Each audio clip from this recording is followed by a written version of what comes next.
All right, this is always a good one here. We got Matt Ryan going against Drew Brees, Saints, Falcons. What do you guys think?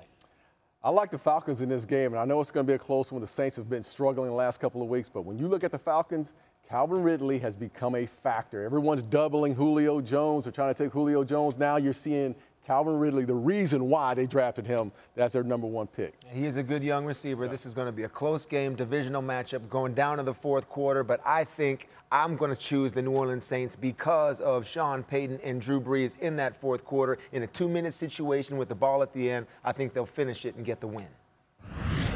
Tell you what, we're going to see if we get a little bit of a healthy A-Rod out there. Maybe he gets a little more mobility this week. He has a matchup with the Redskins. What do you think, Wood? I'm not betting against Green Bay Packers and Aaron Rodgers. As long as Aaron Rodgers is out there, I think he's going to have a big day. And when you look at the Washington Redskins, they have trouble on the back end of their defense as far as coverage is concerned. Aaron Rodgers takes advantage of it. I'll bet against A-Rod, and I'll take the Washington Redskins here. Absolutely. I'm going to take them. I think Alex Smith is going to play turnover-free. He plays it safe so much to where his running back, Chris Thompson, is leading the team in receptions. This is my upset of the week. Adrian Peterson will have a good day. Let's go with the Washington Redskins.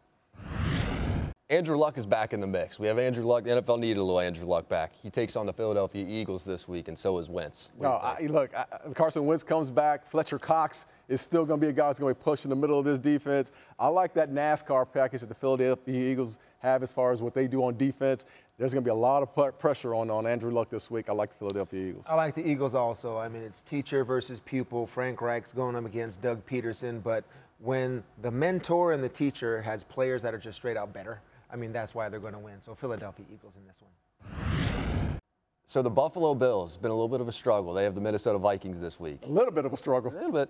Yeah, with a rookie quarterback going up into Minnesota, playing against that Minnesota Vikings defense. I like the Vikings defense. I like Mike Zimmer to draw up some zone dogs to get to that Josh Allen and the Buffalo Bills. I think this is going to be a game that's won in the second quarter of this game. I think Minnesota is going to put it on the Buffalo Bills. I agree with you. Yeah. The Vikings will win this. That's all you need. What about with the Raiders? There's no way this man, John Gruden, could watch a single Bears game. Who do the Raiders have this week? The Dolphins, they get a win. No, they don't get a win. And the reason why is Kenyon Drake, as far as the running back position in Miami. They run the ball extremely well. They get him out in the backfield. I don't think the Raiders have anyone on that defense that can match up with Kenyon Drake. And the Miami Dolphin defense, they've got some playmakers there. They showed up last week. T.J. McDonald made a nice play intercepting Sam Darnold. Kiko Alonso's all over the place. He just finds a way. Playmaking Dolphin defense will be a reason why they win this football game. The Denver Broncos are taking on the Baltimore Ravens. The Ravens, you know, they're trying to get this thing figured out. Big win, big loss. What do you think? I like the Ravens. 10 days rest since the Cincinnati Bengals game. That's going to be a good rest for not only that offense, but a defense that plays extremely well at home. The Ravens win this game. Yeah, I'll take the Ravens, too. Give a good coaching staff 10 days to still scout yourself over 2 weeks, see what you can fix. John Harbaugh is that type of coach. I'll take the Baltimore Ravens. The Cincinnati Bengals are rolling a little bit against the Baltimore Ravens. Cincinnati this week is going to take on the Carolina Panthers. Who are you going with? I'm not going with your Cincinnati Bengals, that's for sure. I'm going with the Carolina Panthers in this game. And the guy that's sitting right next to me, Tedy Bruschi, had a film of Christian McCaffrey a couple weeks ago. That's right. In between the tackles, outside in the screen game, can do a little bit of everything. He's going to have a big one. He's a great player, but I'm going with the Cincinnati Bengals. What? That's right. Just seeing them play on Thursday night, I don't know, they look different. They look like they've got a different sense about them, especially defensively, coming from Carlos Dunlap, Geno Atkins, those type of players that are making big plays. Sean Williams, the safety. Let's go with Cincinnati to go to 3-0. Eli Manning. Some people think he should retire after what we just saw on Sunday night. The Giants have the Texans this week. Watson's struggling too. Who gets it right? I think the Texans win this game, and we saw Will Fuller really come into his own last week. He's been banged up. Now he's out there. He's a guy who's going to stretch the deep part of this football field. And Deshaun Watson bounces back and has a big day. Yeah, Romeo Crennel, the defensive coordinator for the Texans, he's going to come up with a great plan. After this loss for the New York Giants, after they lose to the Houston Texans, there's going to be a lot of questions to be answered in that city. Tennessee Titans have the Jacksonville Jaguars this week, and in theory, the Jags going to get Fournette back. They're hoping to get Fournette back from that injury. If they do, who do you like? I like Jacksonville. I mean, you look at Jacksonville, what they have defensively, they're phenomenal on all three levels. And we look at the other side of the ball with the Tennessee Titans. Mariota's a little banged up right now. Corey Davis is basically their only weapon. Delaney Walker's out, so I just think they're too much. Jacksonville has too much to never win this football game. And Jacksonville showed how resilient they were last week, Jack, by beating the New England Patriots without Leonard Fournette. So I'm going to go with the Jacksonville Jaguars to win this football game. Blake Bortles, say what you want about him, but if you give him a lane on a 3rd and 6 or in 3rd and 7, he will run for that first down, and he's like a big tight end that can throw. A tough tackle. I like the way Bortles is playing right now.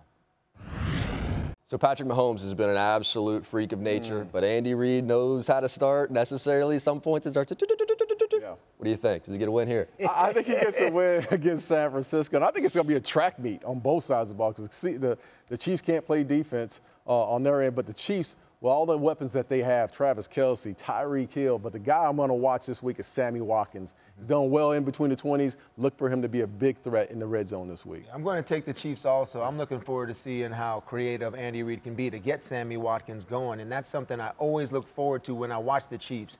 What new wrinkle does Andy Reid have? With this new quarterback he has with that arm, I just think that the sky's the limit for this team. I think Mahomes stays hot, the Chiefs win. The battle for Hollywood. Couple of LA teams, no more San Diego teams. Let's be clear about that. We got the Rams, we got the Chargers. Who gets this one? I was going to pick this as my upset. Yeah. The Chargers over the Rams, but I'm going to Come on. I got to flip it back. I got to go back with the Rams. I think this is going to be a close game in the first half. Wade Phillips, defensive coordinator for the Rams, starts to make those adjustments. They find a way to win this in the fourth. We're going to start to understand how dominant this defense is as the season progresses, week after week, when they continue to be dominant with the great players that they'd have, and Wade Phillips just pushing his foot on the gas all year long with the pressure and the concepts. The Rams are going to win this football game. The Dallas Cowboys got a win, but they look pretty tough in week 1. This week they have the Seattle Seahawks, and talk about looking tough. Who gets right? I think Dallas with that defense. Dallas's defense has really stepped up in the first couple of weeks, and you're starting to see these guys grow. They're young, they're hungry, they want to get after the ball, they chase the ball down extremely well. I think Dallas on the road wins this football game. I agree, and I think Zeke can have a big game with beat-up linebackers in Seattle, and when you know that running attack is coming, the advantage has got to go to the Dallas offensive line and that great running back that they have. I'll go with the Cowboys. Khalil Mack, he got paid. He's been playing late, giving Aaron Donald a run for his money. Trubisky, what do you think? Do the Bears get a win? They're playing the AZ Cardinals. Yeah, I think so. And you're looking at the Bears. There's this young defense. They're getting better and better as they go on. Khalil Mack, like you said, is a superstar. But you're giving Mitch Trubisky some time on that side of the ball to get things right. I like the Bears. I think the Bears find a way to win this game. I think the Bears defense dominates this game, to tell you the truth, and Khalil Mack's getting a lot of the pub, but watch Danny Trevathan play inside linebacker for the Bears, a name that sort of gets lost in the shuffle. Had a great game last week, and on offense, Tariq Cohen, that little wild card that, Andy Reid's got Tyreek Hill, how he uses him. Nagy's got Tariq Cohen, and to use him creatively, I've really enjoyed watching. I'm going with the Bears. Matt Patricia gets a shot at his old boss. Coming off the Super Bowl, that's probably the last time these two were hanging out. Who gets it? Lions, Patriots. Patriots win this game. The Lions cannot generate enough pass for us to get to Tom Brady, and Brady wins this game in the fourth quarter. If Josh Gordon makes it to Sunday, I know he's got a mild hamstring injury, but if he makes it, he will draw double coverage. That's how much Matt Patricia respects him as a receiver. He remembers him back in, I think it was 2013, when he took a slant about 60 yards on the Patriot defense. That will open things up for Rob Gronkowski and lead the way for a Patriots victory. You want a game with a couple storylines? We'll hit you with this one. We have the Pittsburgh Steelers going up against the Buccaneers. A little Fitzmagic, a little AB, whatever the heck you want to call it. Who you riding with? I'm going with Fitzmagic. There's so much turmoil going on with the Pittsburgh Steelers right now. They're not ready to play football games. And when you look at Tampa Bay, they're hot. They'll be at home. This will be a big game for the Tampa Bay Buccaneers. I think they find a way to go 3-0. I'm going to take the Tampa Bay Buccaneers, too. I mean, Deshaun Jackson averaging 30.6 yards per reception, and Fitzpatrick is 9 for 9 when targeting him. That is an explosive play waiting to happen, and the Steelers are having trouble tackling and covering in the secondary. I'm going with Tampa Bay.